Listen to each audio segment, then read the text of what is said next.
Très cher public, très chers amis, très chers collègues, très chers collègues, merci infiniment d'être là. C'est une table ronde, c'est une présentation d'ouvrage qu'on a planifiée depuis fort longtemps, mais en fait qui ne s'est concrétisée qu'il y a peu de temps et nous sommes très heureux, en tout cas je suis très heureuse de voir un grand public. J'ai le grand plaisir de présenter aujourd'hui 3 ouvrages sur l'émigration russe qui sont parus à quelques mois d'intervalle depuis janvier 25. Tout d'abord, ce livre-là, pardon, j'essaie de ne pas faire couler l'eau. C'est très beau, Mikhail Sorguin, Dans une bourgade paisible de France, traduit par Claire Delaunay, ici présente, qui est maîtresse de conférence à l'Université de Lille, en études russes. Tu me corriges. Merci beaucoup. Et commenté et annoté par Leonid Livak, ici présent également, professeur de littérature russe à l'Université de Toronto et spécialiste du modernisme, notamment du modernisme tardif dernièrement, et de l'histoire de l'émigration russe.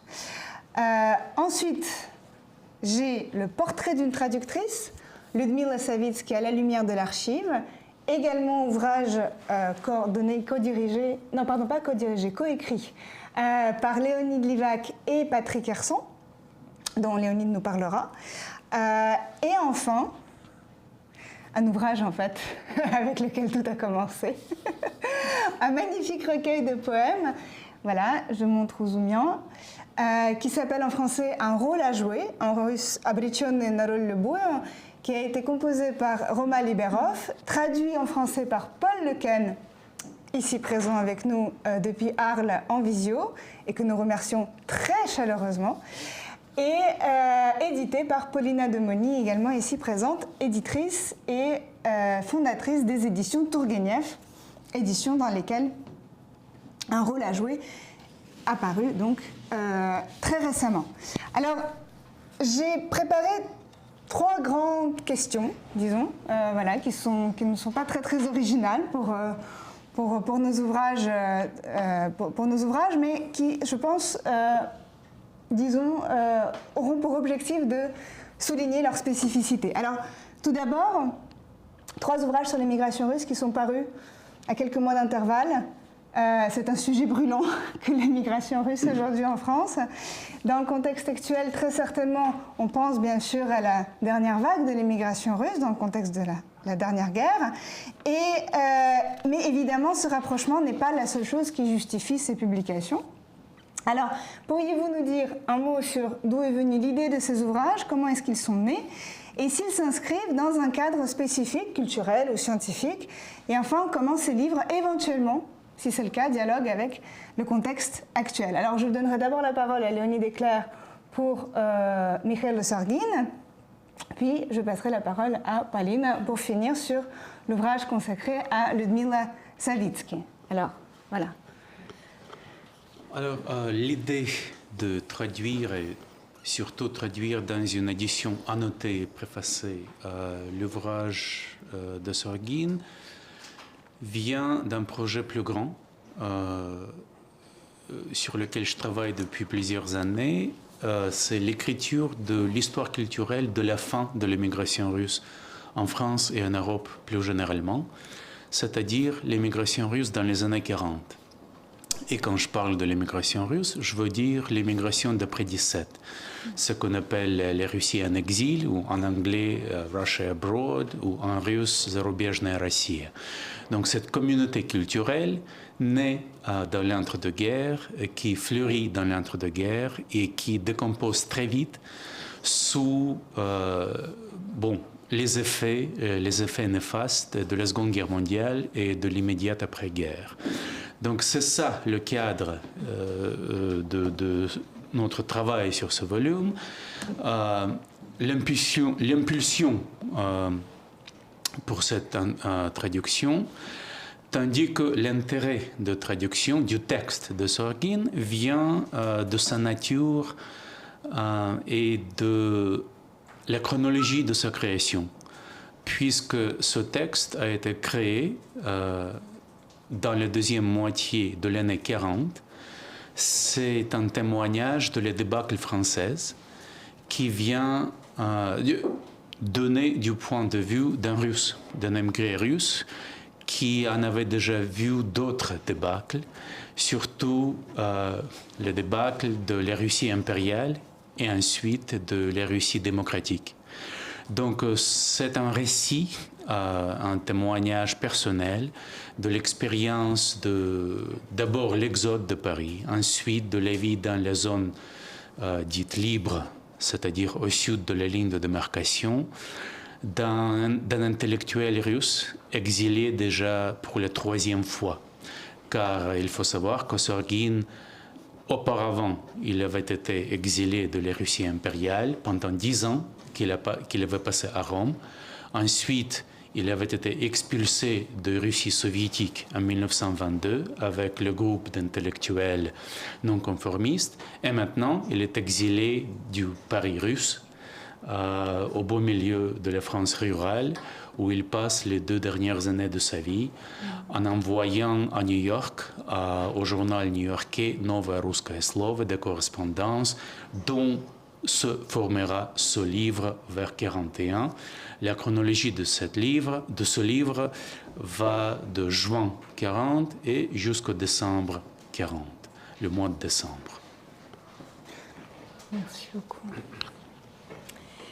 Et donc, quand on a commencé à travailler, à préparer ce livre, on ne pensait pas qu'il trouverait un tel écho, justement, avec le contexte actuel, puisque ce contexte a changé. On a commencé à travailler à ce livre fin 2021. Mais aujourd'hui, et quand j'ai avancé dans la traduction, à chaque page que je traduisais, j'entendais un écho assez désespérant avec l'actualité. Et peut-être que je lis ici un extrait qui illustre un petit peu ce dialogue, si vous voulez. Enfin, je l'ai copié pour ne pas être gênée. Alors, quand donc les hommes vaudront-ils mieux que les loups? Hélas, pauvre 19e siècle. Ce sont les lignes d'une lettre écrite en 1870, pendant le siège de Paris par les Prussiens. Il suffit d'y modifier le numéro du siècle en y ajoutant une unité.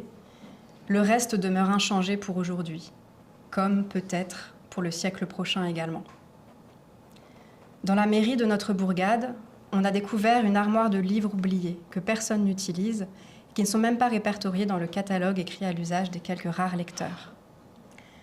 Parmi ces livres, beaucoup ont été publiés dans les années 70 du siècle passé. J'en ai choisi une dizaine pour moi, des livres sur la guerre d'alors, sa chronique, des souvenirs de ceux qui y ont participé, le siège de Paris, la vie quotidienne des régions de France occupées et restées libres. Changez les dates, les noms des personnes, modifiez légèrement les indications géographiques, et vous aurez un livre sur les temps troublés que traverse la France actuellement. Si l'on écrivait cela il y a 70 ans, vaut-il la peine de répéter les mêmes mots à présent? Pourquoi? Pour que, alors qu'ils reflètent si nettement et fidèlement l'esprit d'aujourd'hui, ils soient oubliés demain?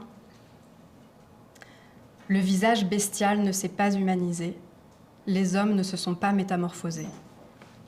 L'homme des cavernes peut dormir dans la paisible assurance qu'il fut le progéniteur d'une race persistante qui ne change pas. Voilà. Donc le lecteur... Merci. Le lecteur, oui, désolé, ça prend un petit peu.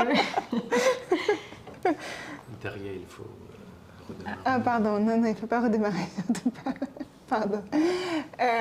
Oui, merci. Le lecteur contemporain fait un peu la même expérience qu'Ossorgin quand il relit ses témoignages de la guerre de 1870. Et aujourd'hui, on a aussi un peu cette impression de replonger dans un Rien de passé. nouveau sous le soleil. Merci beaucoup pour cet extrait, magnifiquement traduit d'ailleurs. Alors, je passe la parole à Pauline, à qui je repose la même question. Comment est née l'idée de cet ouvrage? Alors, bien sûr, c'est Roman Liberov qui l'a composé, mais comment est-ce que ça s'est fait? Non, malheureusement, Roman ne peut pas être aujourd'hui avec nous, mais peut-être que tu peux dire quelques mots sur aussi ton rôle d'éditrice dans cette affaire. Merci. L'idée de ce recueil est née dans cette salle. Il y a un an, donc début avril, lorsque Roma a fait sa communication, lorsqu'il a présenté quelques auteurs, quelques textes. Et il y a 2 ans, donc de 2023, quand j'ai entendu Roma pour la première fois, encore à Paris, il a fait la communication, donc il a fait la soirée plutôt, soirée littéraire grand public. Il a parlé, il a raconté les histoires de ces auteurs et pour moi c'était une révélation. Auparavant, je pensais que je connais quelque chose, parce que je connais Khodasievitch, Nabokov et quelqu'un d'autre, mais c'était vraiment plus que 100 noms dans une soirée. Donc, et quand moi et mes collègues Marina Pantina et Katia Rozova, quand on a inventé notre conférence de l'année dernière sur les réceptions de migration de première vague dans les années 80, d'aujourd'hui, cette réception de l'immigration ancienne. Maintenant, bien sûr, première idée, c'était d'inviter Roma, parce qu'il est vraiment le grand connaisseur de la poésie des migrations. Et heureusement, il a eu du temps. Et après, juste après sa communication, j'ai proposé à faire cet recueil, mais l'idée d'abord était très modeste. Donc 50 poèmes, quelques documents, parce que j'ai déjà publié, forcément, un petit livre sur Khodasievitch, écrit par Pavel Uspensky, qui s'appelle «Травма эмиграции. Случай Владислава Ходосевича», et où j'ai placé une lettre de Khodasievitch conservée dans l'archive La Contemporaine à Nanterre. Donc, lettre inédite. Et pour ce recueil, je pensais à faire quelque chose plus documentaire, mais Roma, qui est vraiment l'artiste contemporain, l'auteur contemporain, il m'a proposé faire le dessin. Donc, l'idée initiale, c'était les photographes des villes d'exilés. Et il a proposé faire de l'illustration. Donc, notre livre, il a devenu d'abord plus contemporain, moins documentaire. Et ensuite, on a décidé de faire la traduction. Et aussi la traduction jumeau, russe-français et russe-anglais. Pourquoi? Parce que moi, je proposais russe-français et Roma, qui habite à Londres, il a proposé gérer cette traduction anglaise. Et pour moi, je trouve que cette traduction française est très importante mais c'est autre question. Donc vous voyez, maintenant, et dernière chose, j'ai demandé à Madame Jorgenson qui pourrait traduire les poésies comme ça. Et elle a proposé Monsieur Lequen, qui est aujourd'hui avec nous. Et heureusement, il était disponible pour ce travail. Donc, et en général, le projet a pris 9 mois. Donc, je proposais en avril. Roma a composé le recueil vers début septembre. Et Paul Lequen a traduit pour fin novembre. Et qui a fait les illustrations? C'est Ася Marakulina, un artiste russe qui habite actuellement à Vienne, qui est aussi kéramiste. Elle est vraiment très talentueuse. Je vous conseille à regarder son site internet. Elle est vraiment très très bon, très poétique. Et l'aspect de poésie géographique est très important dans ce livre. Donc du coup, on retrouve l'idée de réseau, là aussi, d'émigration entre Londres, Paris, Vienne. On va passer à la traduction dans quelques minutes. Avant ça, juste un mot sur le 3e ouvrage de notre table ronde aujourd'hui, Ludmila Savitskaya, La lumière de l'archive, que Léonid Livak a publié avec Patrick Hersant aux éditions de Sorbonne Université. Alors, l'idée de ce livre remonte plus de 10 ans déjà. Ce n'est pas un livre de traduction, c'est un livre sur la traduction. Donc, c'est un livre consacré à la personnalité et la philosophie de traduction de Ludmila Savitsky, une immigrée en France de Russie impériale.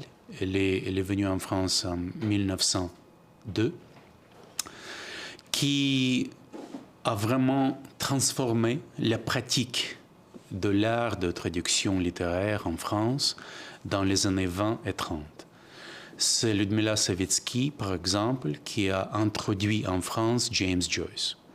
Bien qu'elle ait été russe, russophone d'origine, c'est elle qui a traduit le premier roman de Joyce, qui a été publié en France, en français, donc A Portrait of the Artist as a Young Man, publié comme Dédalus, portrait de l'artiste jeune par lui-même, avant la publication d'Ulysse, avant que Joyce ne soit devenu Joyce en France. C'est Ludmila Savitsky qui a traduit beaucoup de la poésie russe moderniste dans les années 20, surtout Constantin Balmont. Plusieurs ouvrages de Constantin Balmont. C'est Ludmila Savitsky qui a aussi servi d'une médiatrice culturelle entre les milieux modernistes russophones et francophones, déjà à partir des années 1900 et jusqu'aux années 30. C'est une personnalité remarquable qui se trouvait pendant une trentaine d'années au carrefour de trois traditions modernistes nationales, russe, française et anglophone, anglo-américaine. Donc le livre se divise en trois parties. Une partie analytique. J'ai écrit une étude qui analyse son parcours intellectuel et littéraire. Mon collègue Patrick Hersan, qui est professeur en littérature anglaise à Paris 8, il a écrit une étude traductologique. J'ai de la peine même à prononcer le nom de ce domaine, mais il est spécialiste en traductologie et surtout, il est spécialiste en génétique des textes. Il montre comment Ludmila Savitsky traduit de l'anglais en français. Ensuite, la deuxième partie contient la correspondance annotée de Ludmila Savitsky avec ce qu'elle appelait mes auteurs. Donc la correspondance est aussi des extraits de ces journaux intimes qui montrent comment elle travaille avec les auteurs qu'elle traduit, mais aussi qu'est-ce qu'elle pense de son travail. Et la troisième partie, c'est déjà une anthologie qui montre le résultat de son travail avec des textes en anglais et en russe, face à face avec les traductions françaises.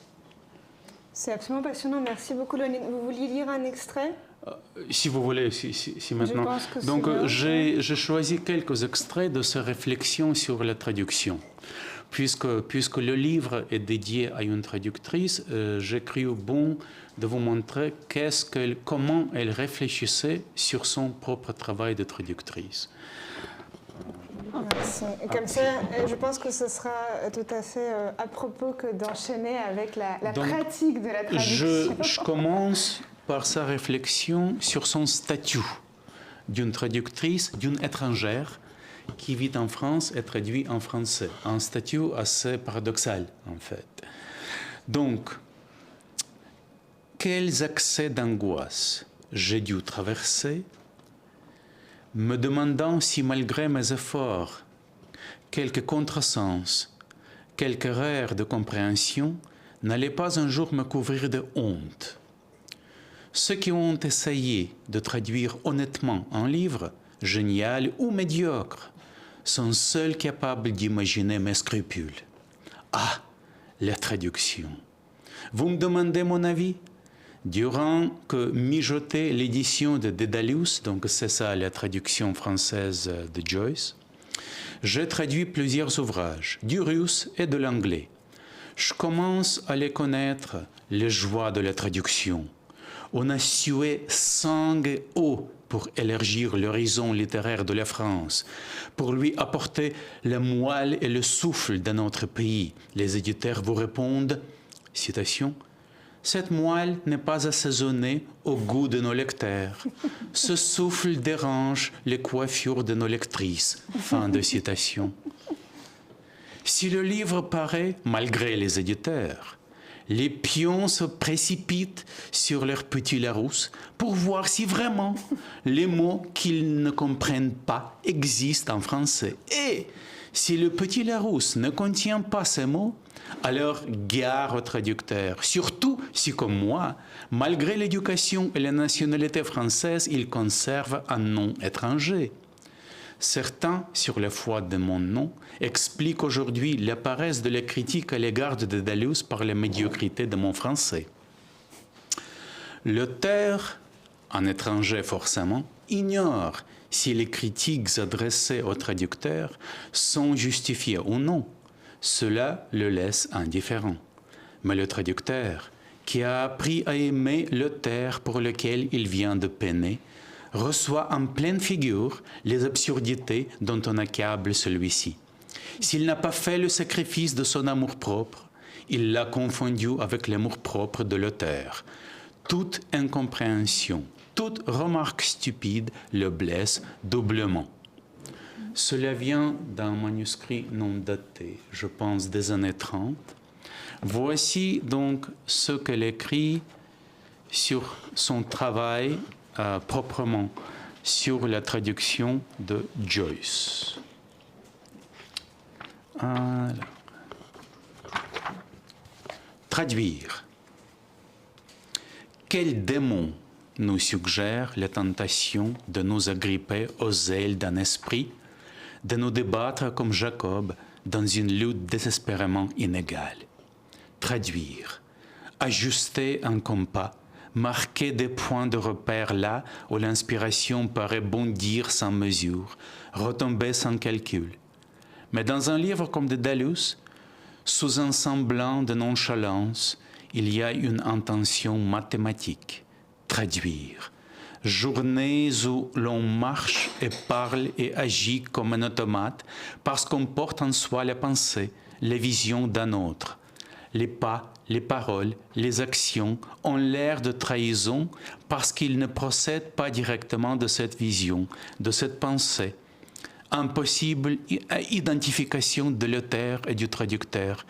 Nuit où l'on continue à chercher le mot juste, ou parfois c'est un rêve qui l'éclot comme une fleur, fleur qui s'envole, qu'on poursuit.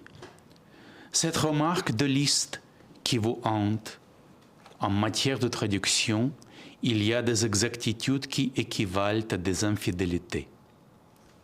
Pourtant, envers Joyce, l'inexactitude serait sacrilège. Mais en même temps, quand elle traduit du russe, bien sûr, elle rencontre les mêmes soucis déjà cités. Donc, début 23, ici même, à Montparnasse, au coin des rues, de la rue Campagne Première et du boulevard du Montparnasse, au café avant-gardiste Caméléon, elle fête Constantine Balmont, qu'elle traduit, mais aussi qu'elle introduit sur la scène littéraire française. Avant de lire cette traduction de Balmont, elle le présente à l'audience en ces termes. Donc ça date de 23. Mesdames, Messieurs, nous allons parler en français d'un poète étranger, lire en français des vers qui furent écrits en russe. Il y a là quelque chose qui serait une anomalie, presque une absurdité, si des mains savantes et pieuses n'avaient disposé d'abord l'intelligence française à recevoir sans heurts les notions, les images, les rythmes d'un autre monde poétique, si elle n'avait trouvé le moyen subtil d'évoquer dans une langue différente, dans une langue diamétralement opposée, ces notions, ces rythmes, ces images. Il est aisé de dire que toute traduction est une trahison.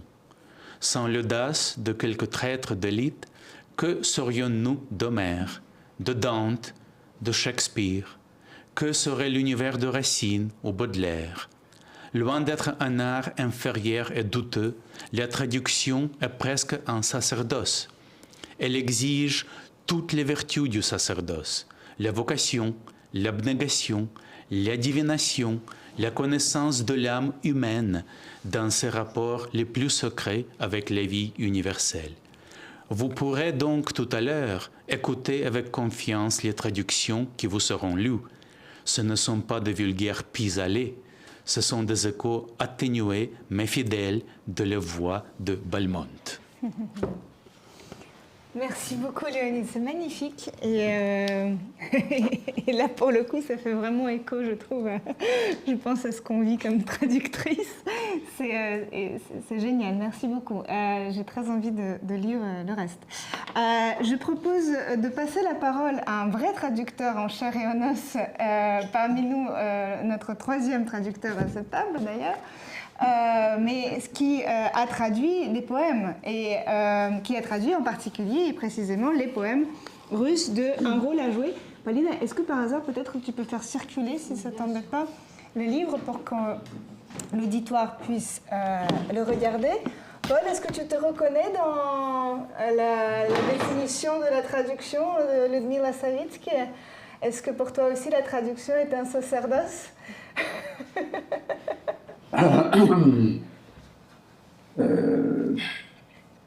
Oui, oui, c'est difficile de ne pas se reconnaître dans ce portrait qu'elle trace. Et surtout du mot juste qu'on cherche pendant la nuit, ça c'est... Ah oui, ça, quand on se réveille au milieu de la nuit avec le mot juste dans une phrase.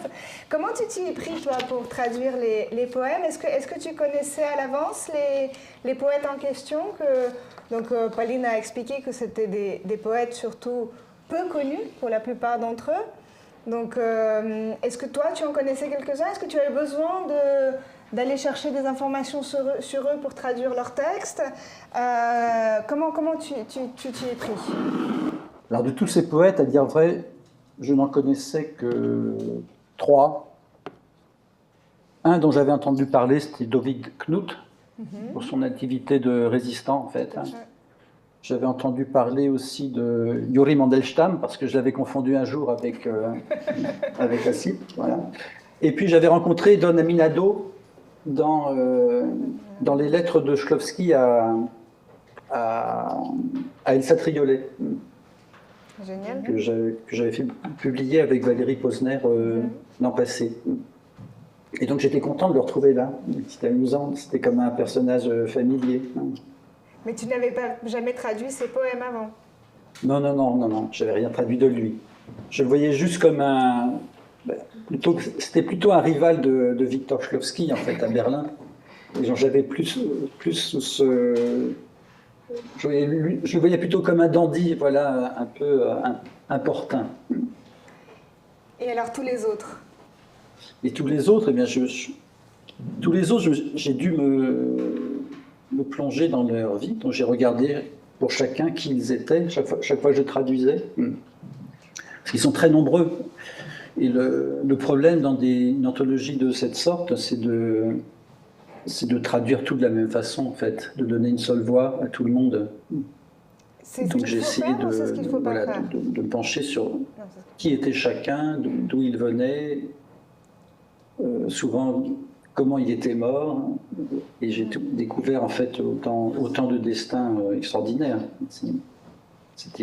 On pourrait faire on pourrait écrire un livre sur chacun, quoi, qui serait un roman d'aventure pour beaucoup. Et donc c'est important pour toi quand tu traduis de la poésie. Est-ce que c'est la première fois que tu traduis de la poésie du russe vers le français? Non, j'en ai traduit beaucoup. J'ai notamment traduit il y a 2-3 ans les Chants furieux de Guillaume du Vintray, de Weinert et Charon, qui sont eux 2 émigrés mais de l'intérieur. Donc c'était sans sonnet à la manière de la Renaissance en fait. Et j'ai eu l'occasion de traduire des poèmes dans des livres que j'ai traduits. Notamment, j'en ai traduit pas mal pour un livre de Boris Akunin qui s'appelait, j'ai oublié, La maîtresse de la mort peut-être. Oui, c'est ça. Ah oui, ça existe. Voilà, où il y a une histoire de club de poètes qui se réunissent et qui s'entrelisent leurs vers. Et voilà. Et j'ai traduit aussi pas mal de poésie, mais de l'espagnol. Et alors, comment tu t'y prends pour traduire la poésie russe? Parce qu'il y a différentes écoles. Qu'est-ce que tu penses qu'il faut respecter? Le mètre, la rime, les deux? Comment est-ce que tu t'y prends avec la syllabotonique, etc., etc. Moi, je pense qu'il faut tout respecter. Si un poète s'est cassé la tête à écrire ses trochées ou ses iambes en décasyllabes ou en je sais quoi, on est obligé de respecter ça. Ça a un sens en soi. La forme. Enfin, déjà, pour moi, la poésie, c'est d'abord une forme. C'est Michel Butor qui dit ça, d'ailleurs. Et, il n'est pas le seul. Et donc, si on ne traduit pas la forme, on passe à côté de quelque chose. Si on ne traduit pas la rime chez Tsvetaeva, on perd son projet primordial, en fait. Super. Est-ce que tu pourrais nous faire la lecture de quelques poèmes, s'il te plaît? Oui, mais alors lesquels? Ah bah... Carte blanche. Alors, il y en a un que j'aime bien parce qu'il fait un peu chanson populaire. C'est de Antonin Landinsky. Est-ce que peut-être est-ce qu'on le lit qu'en français ou est-ce qu'on le lit en russe aussi? On peut lire en russe et ensuite en français? D'accord, bien, lis-le en russe et je le dirai en français. Est-ce que tu peux me donner la page? Alors, c'est page 142. Pauline, tu lis ou tu veux que je lise? On peut lire. Tu lis? Oui, je lis. Vas-y, vas-y. Антонин Ладинский. Oui? C'est Антонин Ладинский? C'est ça, Paul? C'est ça? Oui, c'est ça. Oui. История солдата. Служил как надо солдат Иван. Краса парада под барабан. Надежда в мире свинцовых пчел. Всегда в мундире, всегда орел. Он даже горы переходил. Он мерз в дозорах и грязь месил. Спал под шинелью и грыз сухарь. Для утешения был друг шинкарь.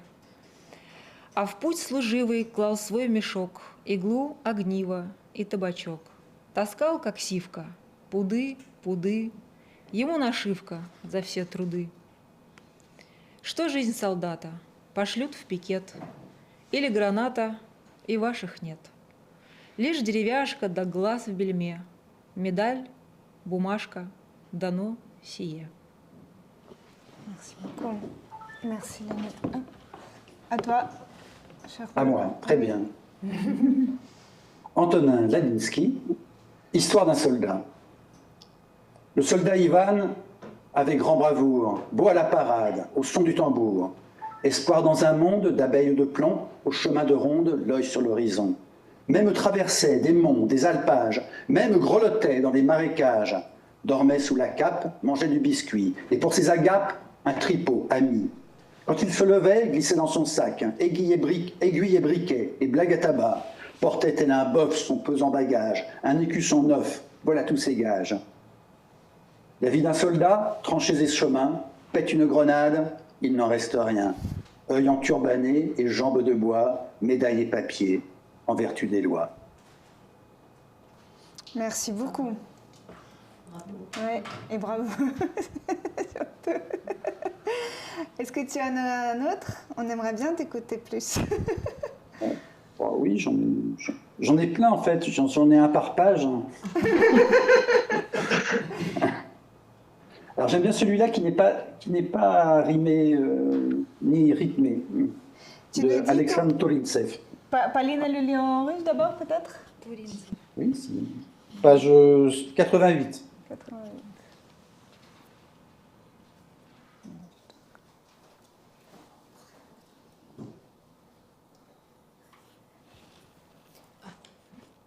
Александр Туринцев. Философия истории. Играли в парке деточки. Кто в серсо, кто просто в песочек, а кто в войну. Начертили на дорожке клеточки, длинные и покороче. Эй, прыгай, кто хочет, через одну. Такие ребятки милые. Есть серьезные и шаловливые. Из-за песочка ссорятся, плачут. Кончили войну. Играют иначе.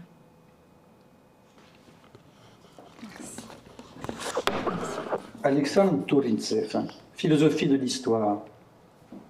De petits enfants jouaient dans le parc, qui au cerceau, qui simplement dans le sable, qui à la guerre. Ils avaient tracé sur le sentier des cases, des longues et des courtes, et saute, qui voudra, par-dessus l'une. Ces gamins sont très sages, il en est de sérieux et de polissons. Pour le sable, ils se disputent, ils pleurent. Une fois la guerre finie, ils jouent à autre chose. Bravo. Merci beaucoup. Un dernier peut-être? Oui, alors je vais le dire. Comme il y a beaucoup de poétesses qui sont très intéressantes dans le... Donc là, c'est de Alla Galavina. C'est quelle page? Page 52. Merci beaucoup. Oui, c'est bien quand même, puisqu'on parle de...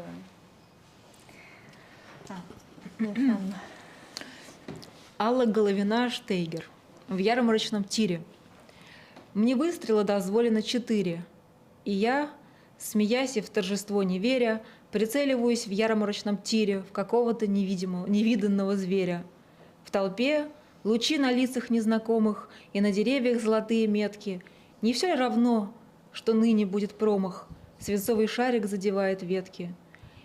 Я завтра снова приложу усилия, над потолком раздвину черепицы и поломаю голубые крылья, летящие к небу деревянной птицы. Тогда страшись со мною поединка, я сразу стану для тебя иною, ведь городская птица Метерлинка уже вверху повисла надо мною. В 20-й раз, идя навстречу маю, как гиацинт, согревшийся в рогоже, я счастье балаганное поймаю и научусь прицеливаться строже. J'ai hâte d'entendre la traduction de celui-là. Alla Galavina, au stand de tir-forain. C'est ce qui m'a plu. C'est un des premiers que j'ai traduit en fait. Je ne sais pas tous traduits dans l'ordre. J'aimais bien l'idée de la fête.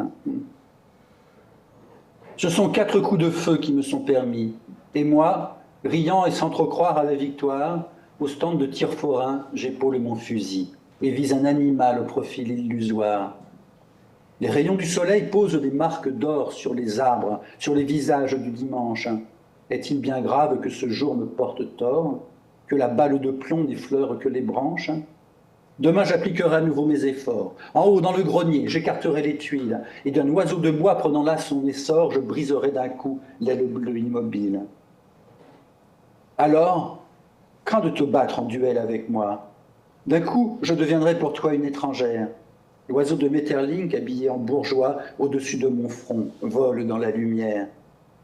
Jacinthe, à qui la paille a donné sa chaleur, pour la 20e fois, j'irai à la rencontre. Du mois de mai, paierai 2 sous pour mon bonheur, et à viser plus juste, obtiendrai qu'on me montre. Merci beaucoup, Paul. Bravo, c'est magnifique. Je propose qu'on passe à la suite. Si on a le temps, ensuite, on pourra peut-être relire un peu de poèmes. Claire et Léonide. Claire et Léonide. Merci encore, Paul, pour les poèmes. J'ai vu en arrivant qu'il y avait 2 Mikhail Sorgin sur la table. Comment cela se fait-il? Quelle est l'histoire en fait de ce texte? Alors, Léonide, vous avez déjà expliqué l'histoire de la composition du texte en russe, mais quelle est l'histoire de ce texte en français? Nous ne savons pas. Donc, ce qui s'est passé quand on était déjà au beau milieu de notre travail, nous avons vu en ligne qu'il existe à Chabris une association locale qui avait produit il y a 3 ou 4 ans sa propre version de cette traduction, mais puisque c'est une publication localisée sans numéro ISBN, il n'est pas même dans les bibliothèques et il n'est pas listé donc, dans les catalogues. Donc on ignorait tout Incroyable. sur son existence. Donc on a fini la traduction, on a fini le livre, on l'a publié. Et ensuite, notre livre a été recensé à Chabris, ce qui nous a apporté beaucoup de joie, parce que là, c'est, si vous voulez, le lieu décrit dans le récit de Sorguin nous répond. Et du coup, l'association a contacté l'éditeur pour l'informer qu'il y a le double. Il y a le double produit par cette association. Voilà. Ça s'appelle un paisible village de France. Ils ont ajouté Chabris dans le titre. Ah oui, c'est vraiment fait par les Chabriots, pour les Chabriots. Voilà. Mais c'est remarquable parce que c'est quand même une belle édition, avec aussi quelques notes faites par le groupe citoyen de Chabris. Donc, un jour, on aimerait bien les rencontrer, en fait. Sans doute faire quelque chose ensemble, mais... Mis en page par le BTS local de communication. C'est vraiment la géopoétique, en fait. La rencontre du lieu et du verbe, c'est génial. Et alors, comment est-ce que vous avez travaillé, en fait, pour faire traduction, commentaire, très concrètement, par rapport au travail d'édition, en fait, du vrai et nouveau. Donc c'est clair, c'est Claire qui a traduit tout. Moi, je relisais ligne par ligne pour voir. J'étais soucieux, comme Savitsky en fait, de l'exactitude de la traduction, mais aussi comme Ossorgin est tout d'abord un romancier, même si c'est un romancier qui se refait en témoin de l'histoire. Il fallait bien observer son style, être fidèle à son style poétique. Et là, je passe le micro à Claire. Ce qui a été très pratique, c'est que Léonide était à Paris pendant l'année où j'ai travaillé à cette traduction, et c'était justement dans le cadre de cette chaire d'excellence qu'il avait obtenue ici qu'on a pu travailler vraiment presque, effectivement, au jour le jour. À décortiquer ensemble chaque difficulté rencontrée, et c'était... Et alors, j'ai une question que j'aimerais poser ensuite à Paul également, par rapport à une question de traducteur. Si c'est le cas pour toi, est-ce que tu as eu est-ce que tu as utilisé des sortes de points d'appui dans la littérature française, en français, enfin francophone, pour traduire Ossorgin en français? Tu sais, comme on fait parfois quand on traduit, on va chercher dans la langue d'arrivée, en français, si on traduit en français, un auteur ou un texte qui nous semble faire écho au texte original, pour trouver le bon ton, mais... Alors peut-être que j'aurais dû, mais non, je ne l'ai pas fait. Non, mais on n'est pas obligé, mais justement, c'était la question. Non, j'ai pas... J'aurais peut-être eu peur en faisant ça de calquer une autre voix sur la sienne, en fait. Là, j'ai vraiment... D'accord. Et toi, Paul... Pardon, je t'ai pas entendu. Et toi, Paul, est-ce que toi, tu as cherché, ou est-ce que ça... ou pas du tout, des points d'appui, justement, stylistiques, pour traduire des poètes dont, comme tu as rappelé, tu ignorais beaucoup? Est-ce que tu les as traduits, comme d'autres poètes du XXe siècle que tu as déjà eu l'occasion de traduire? Est-ce que tu les as traduits comme des poètes... est-ce que leurs voix ont résonné en toi comme d'autres voix poétiques du XXe siècle russe? Est-ce que leurs voix ont résonné en toi comme d'autres voix poétiques du XXe siècle francophone ou pas? Du XXe siècle russe, oui, on entend des poètes, mais quand même classiques. Alors, on y entend Mandelstam, on y entend Bloch aussi beaucoup pour certains.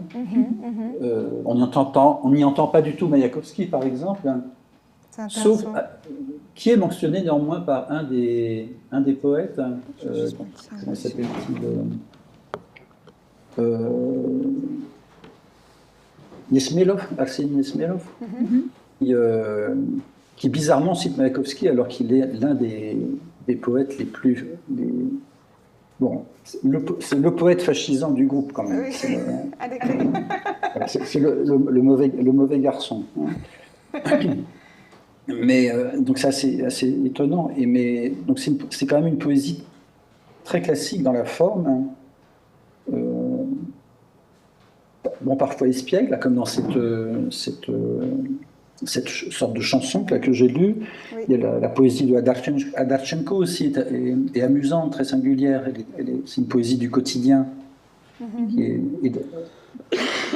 Et celle de Boris, comment il s'appelle, Bojnev aussi, avec il y a un poème d'amour assez très joli, j'aimerais vous le dire après, plus tard.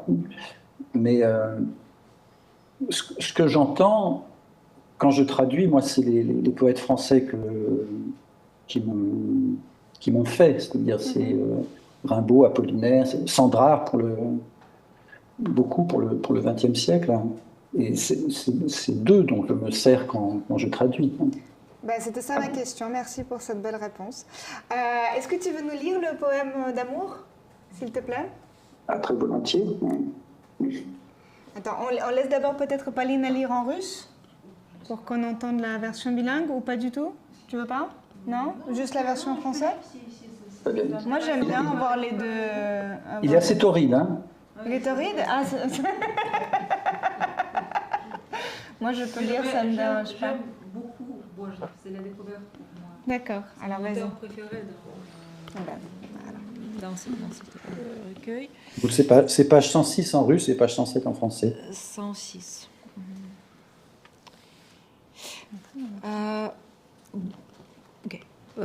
Борис Божнев. Любили 7 часов, а спали 2. За час любви, сонливости и минуты. И простыней накрытая едва потягиваешься во всю длину ты. Нет, я не в силах о таких ночах писать стихи и о таких рассветах. Ты ртом меня, ах, ртом терзала, ах. Но разве рот твой утоляет это? Ça va. Merci beaucoup. C'est très beau, mais c'est pas non plus c'est du Kouzmine, ça va. Merci beaucoup. Paul, à toi. 7 heures à s'aimer et 2 pour que l'on dorme. Contre 1 heure d'amour, 3 instants de langueur.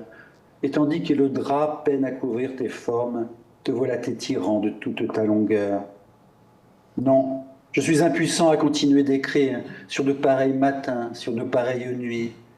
De ta bouche, ta bouche, me déchire, mais ta bouche peut-elle étancher tout ceci? C'est magnifique. Je préfère presque la version en français. C'est génial, merci beaucoup. Ah, ça en français, c'est... Et j'entends Éloi, je ne sais pas. Oui, aussi. Ouais, un tout petit peu, avec la longueur. C'est magnifique. Merci beaucoup, Paul. J'ai une question plus académico-universitaire sur les archives, cher Léonide. Est-ce que vous pourriez dire un mot alors, vous avez déjà décrit votre travail avec Patrick Hersant sur cet ouvrage. Alors, à la lumière de l'archive, l'Université Savitsk à la lumière de l'archive, de quelle archive? De quelles archives? Et puis du coup, j'enchaînerai avec quelques questions sur les archives de l'émigration russe en France et ailleurs. Alors, voilà, le sous-titre de ce livre, Portrait d'une traductrice Lyudmila Savitsky à la lumière de l'archive, signale que cet ouvrage, entre autres choses, est aussi un essai dans la reconstitution d'une mémoire complètement perdue. Car avant de nous mettre à ce travail, nous avions très peu de connaissances sur Lyudmila Savitsky, à part son nom signalé sur quelques ouvrages qu'elle avait traduits. Donc il fallait reconstituer tout. Il fallait reconstituer sa biographie. Il fallait reconstituer son parcours littéraire et intellectuel et autres. Donc pour moi, ça a commencé dans l'Institut Mémoire de l'édition contemporaine, un établissement qui contient nombreux fonds d'archives relevant de l'édition, à Caen, en Normandie, près de Caen. et qui contient une partie assez importante du fonds d'archives de Ludmila Savitsky, la partie qui relève surtout de sa vie russophone, de son travail avec des poètes russophones, avec sa vie en Russie. Cette partie aussi contient des documents très importants sur sa vie en France, surtout les premières une vingtaine d'années. Ensuite, il y a un autre établissement à l'autre bout du monde, au Texas, à l'Université de Texas à Austin, qui est spécialisé dans l'histoire de la littérature moderniste anglophone.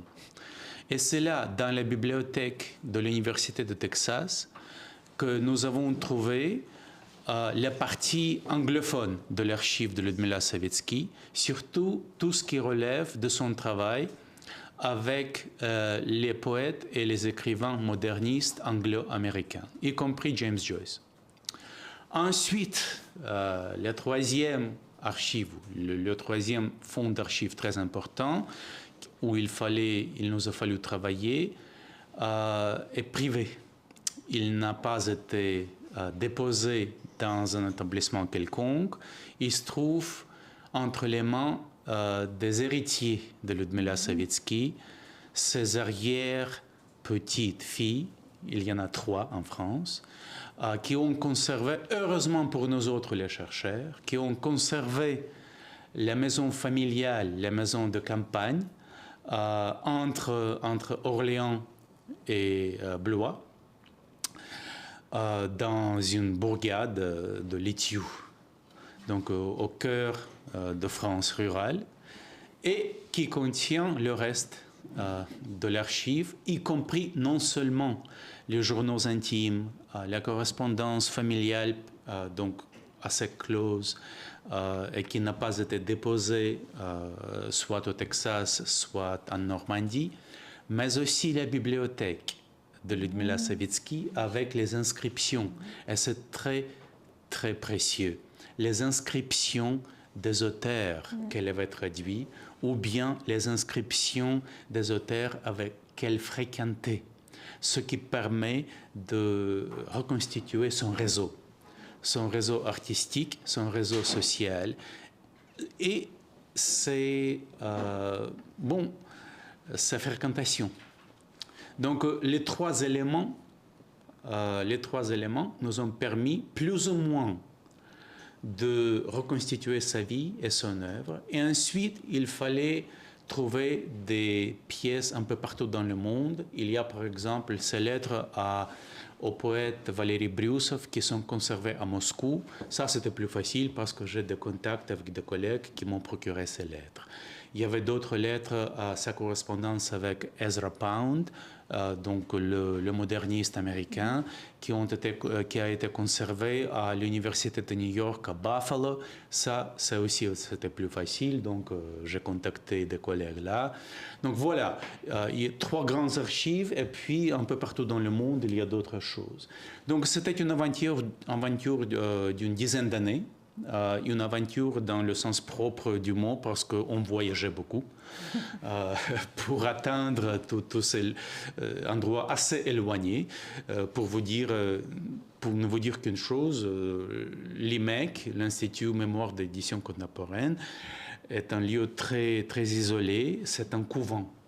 Un couvent ancien transformé dans un lieu pour déposer des archives, y compris, bizarrement, le fonds de Jacques Derrida.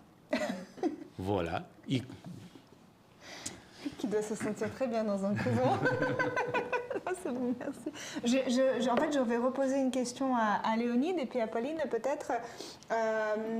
Comment est-ce que quelqu'un qui se spécialise dans l'émigration russe en France aujourd'hui peut travailler,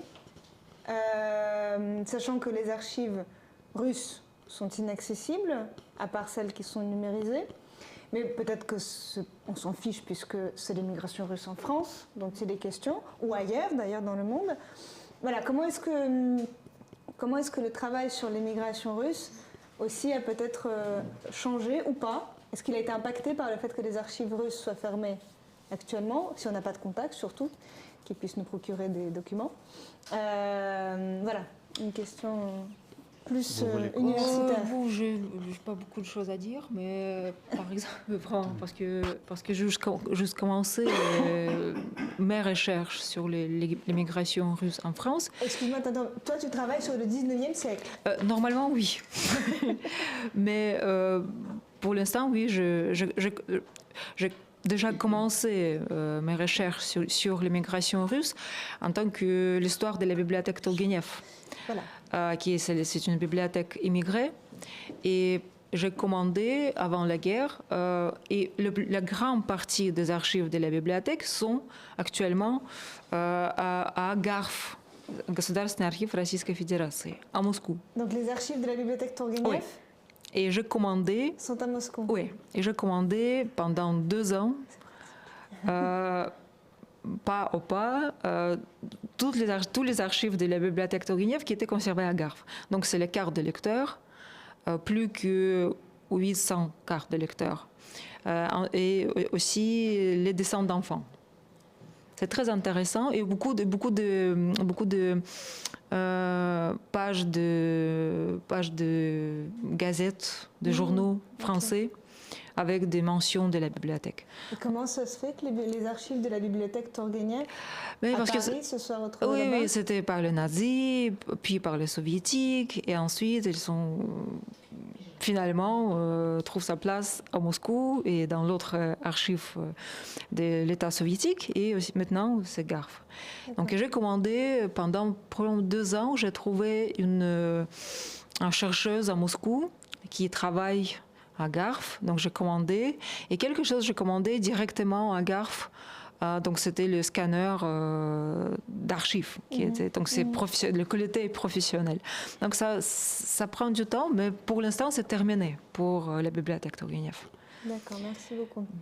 Et alors, pour ce qui est des réseaux d'archives, donc on a compris, en fait, il faut voyager de par le monde pour trouver des documents. Oui, l'IMEC est très riche, très bon place pour travailler, très inédite, on peut dire. Et aussi la contemporaine à Nanterre contient beaucoup de lettres, de documents. Mais je passe.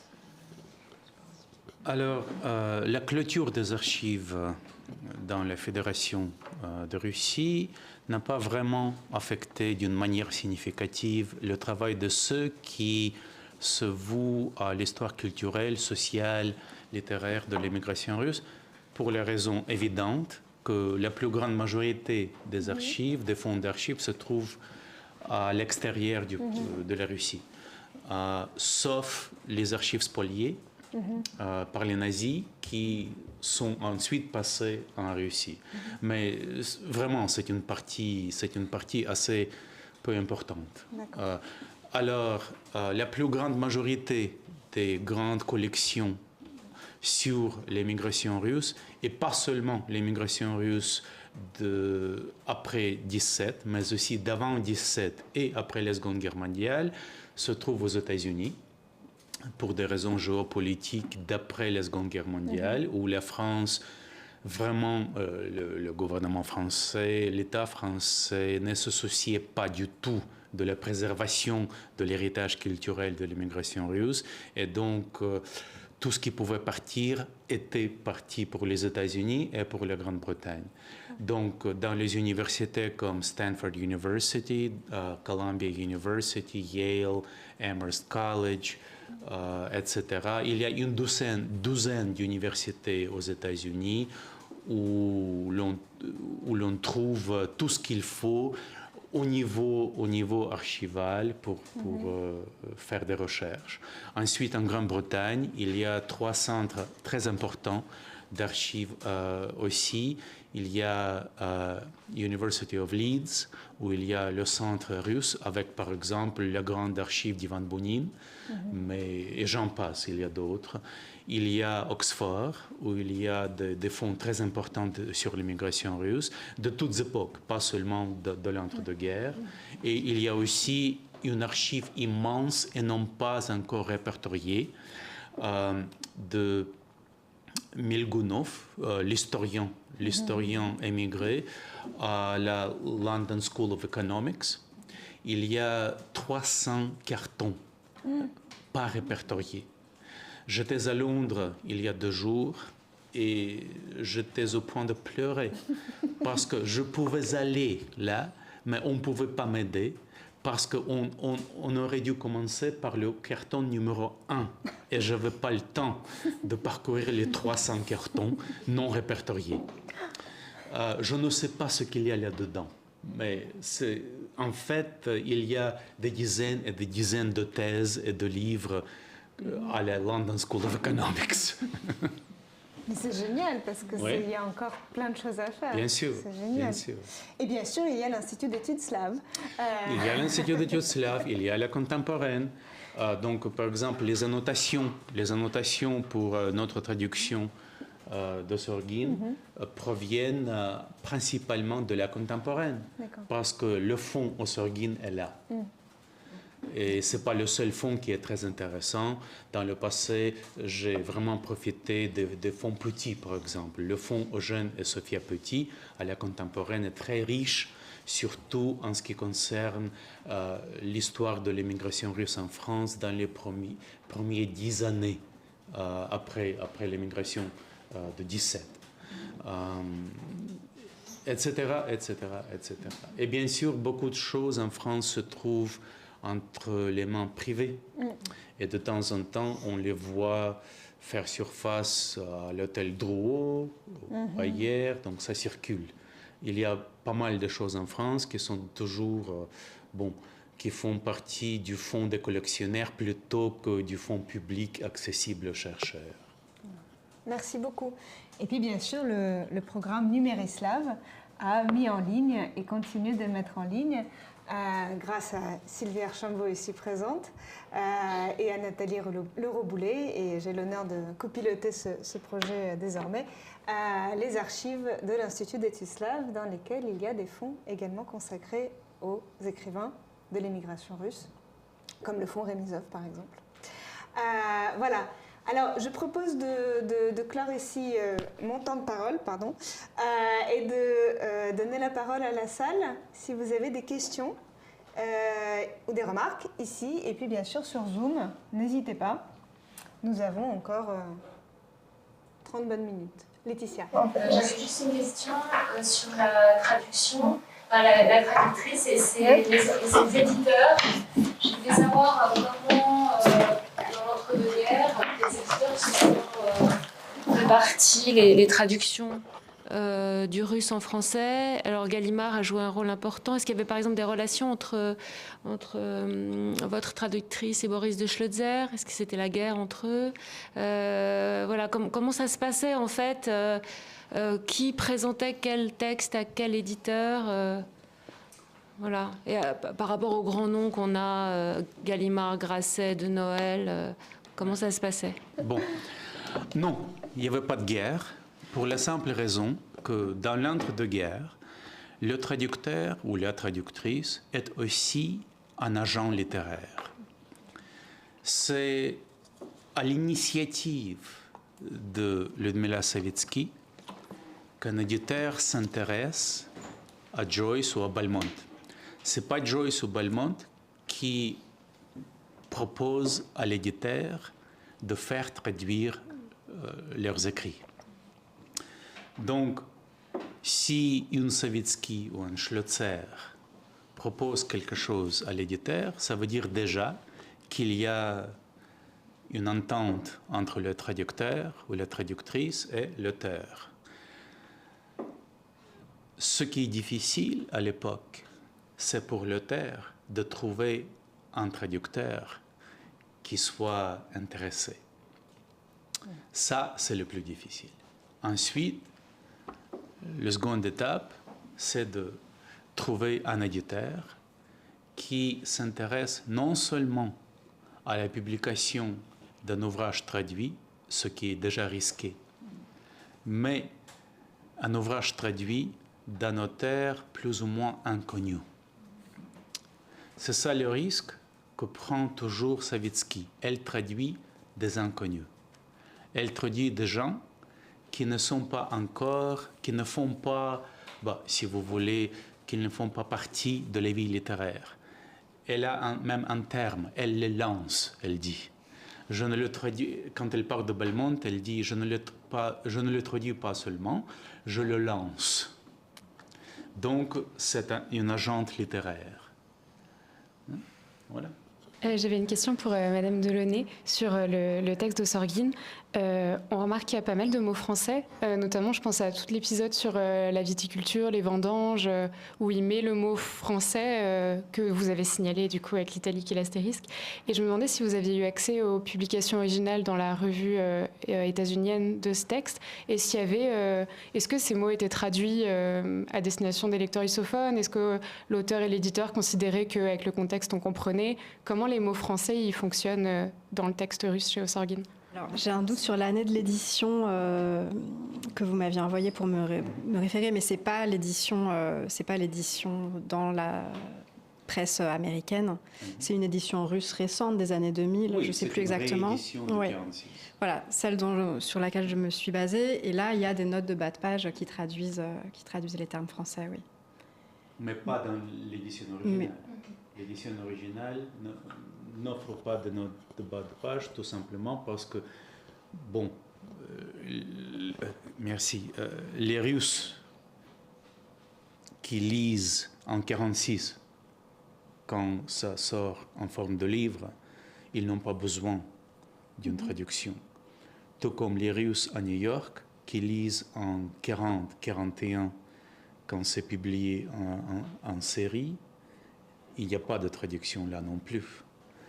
Ceci dit, il remanie le texte à partir de ce qu'il publie dans le journal new-yorkais. Il constitue le volume, mais il ne change pas les termes étrangers. Ce n'est pas quelque chose qu'il ajuste, pas du tout, parce qu'il présume que son lecteur russophone parle 2 langues, possiblement même 3 langues, parce qu'il utilise aussi des mots allemands dans le texte. Mais le français, il assume que, le français, c'est la seconde langue maternelle de l'immigration russe, donc même si les immigrés vivent aux États-Unis. Alors, c'est une question à propos des archives. Est-ce que vous connaissez René Guéra et est-ce que vous avez vu son archive et est-ce que vous estimez qu'il y a là une archive, surtout, je veux dire, littéraire, qui soit importante? Merci beaucoup. Oui, je connais René Guéra. Je n'ai pas lu ses archives parce que René Guéra montre ses archives d'une manière très sélective aux gens qui lui plaisent. Non, je n'ai pas vu les archives de René Guéra, mais je pense que la collection de René Guéra est énormément riche. Et si René Guéra laisse ses archives en France, la France sera finalement un centre majeur pour l'étude de l'histoire culturelle russe, et pas simplement de l'immigration russe. Mais je ne peux pas parler de René Guéra et de ses projets. Merci. D'autres questions? Sinon, peut-être sur Zoom. Sinon, je voulais demander aussi à Paulina, par rapport puisque vous avez parlé d'édition précédente du texte de Sorgin, est-ce que les poètes qui ont été inclus dans le recueil ont été publiés en russe sous forme de publication dans des revues ou sous forme de publication dans des recueils avant d'être rassemblés sous une même couverture ici? Oui. Tous? Presque. Il me semble que dans ce recueil, il y a 34 auteurs. Ils sont tous publiés. Donc tous ces textes-là ont été déjà publiés? Oui. En fait, cette question, c'est Romain qui connaît bien les réponses à cette question. Il me semble qu'il a consulté les archives de monsieur mentionné dans les de questions René Guérin. précédentes. Ouais. Mais tous les poésies qui contiennent la date et la ville sont publiées. D'accord. Et les publications variaient de l'année 20 jusqu'à 50, les années 50. D'accord. Super, merci beaucoup. D'autres questions? Des questions? Zoumienne? Non? On a des étudiants aussi, je crois. Non? Peut-être à ce moment-là, si vous n'êtes pas inspiré pour les questions, je propose qu'on peut terminer avec la lecture d'un poème encore. Paul, qu'est-ce que tu en penses? Oui, pourquoi pas. C'est bien de lire encore des poèmes.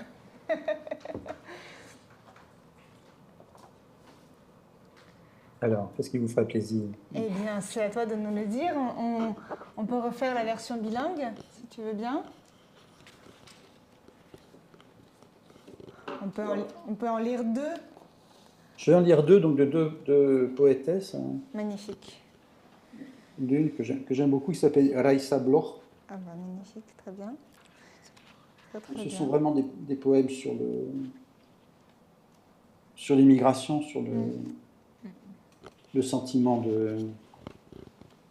de déracinement et de comment dire, de résignation peut-être.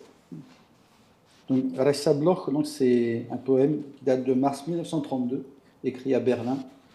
C'est page 56, en russe. Vas-y, Полина. Раиса Блох. Без названия. Какое должно быть счастье? Идти по улицам влажным, и каждый камень, и каждый изъеденный ветром дом встречать, узнавать и гладить рассеянным мягким взглядом. Затем, что и я отсюда, и все это здесь мое. И слушать глухое пение, что сердце мое тревожит, и знать, что оно похоже на пение сердец других, и знать по очкам прохожих, какие в них скрыты думы, читать по губам угрюмым, какое в них слово спит. Merci beaucoup. Paul? Je vais juste mettre le micro. Quel bonheur cela doit être, hein, marcher par les rues mouillées, chaque maison, chaque pierre que le vent a dévorée, les savoir, les caresser d'un tendre regard distrait, parce que je viens de là et que tout ça est à moi.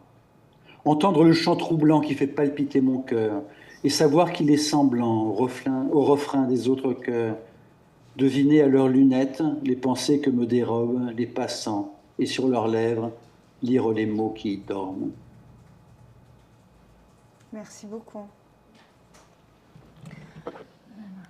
Raïssa Bloch, c'est toujours très émouvant. Et l'autre, ce serait un poème d'Elisaveta Kuzmina Karavaya, dite aussi Maria Skoptsova, dite aussi Sainte Marie de Paris. Donc c'est page 114. Il date de 1931 et a été écrit à Besançon.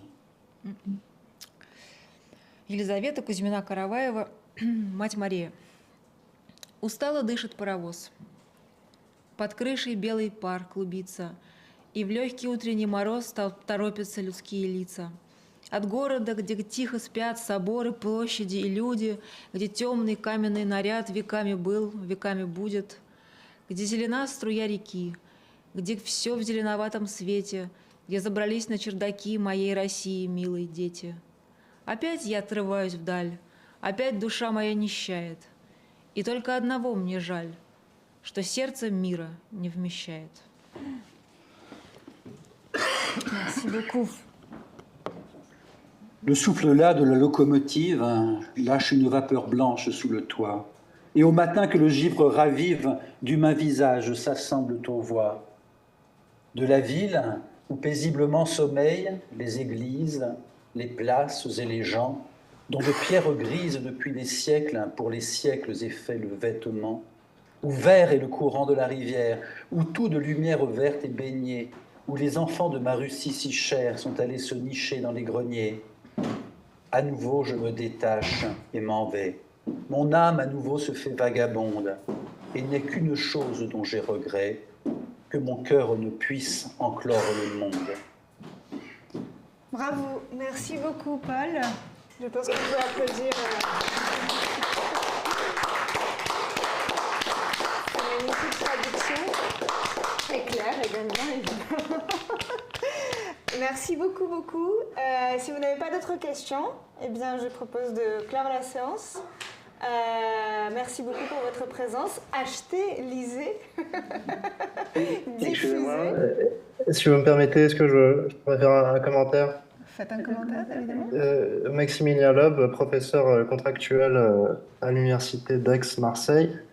Je voulais simplement vous remercier pour cette séance très très agréable et pour ce travail que vous avez fait qui est merveilleux sur les poètes et sur les auteurs de l'immigration.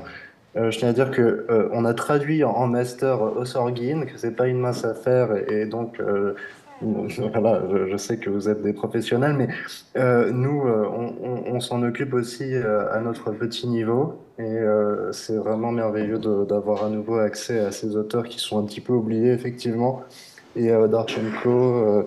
Bon, bravo donc pour ce magnifique recueil. J'espère qu'il y en aura encore d'autres. J'ai pas bien compris l'idée de départ qui a poussé à redécouvrir.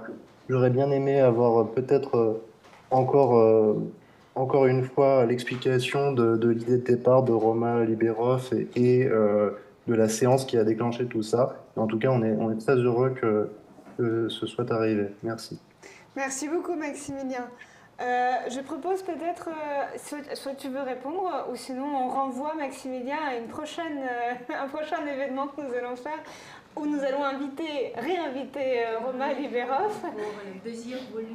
Voilà, pour le deuxième volume qui est en préparation, si je comprends bien. Mais si je comprends bien la question est quel départ de... Oui, parce que tu as parlé de la soirée où Romain Liberov a mentionné une centaine de poètes. Et je crois bien sûr, c'était le départ parce que moi, en tant que nouvelle éditrice, j'invente des livres que je voudrais lire moi-même. Et j'ai entendu cette nouvelle information et j'étais vraiment attirée par ses connaissances. Il a déjà publié avec Polina Praskurina une énorme anthologie de poésie de cette génération inaperçue il y a un an, donc 2024.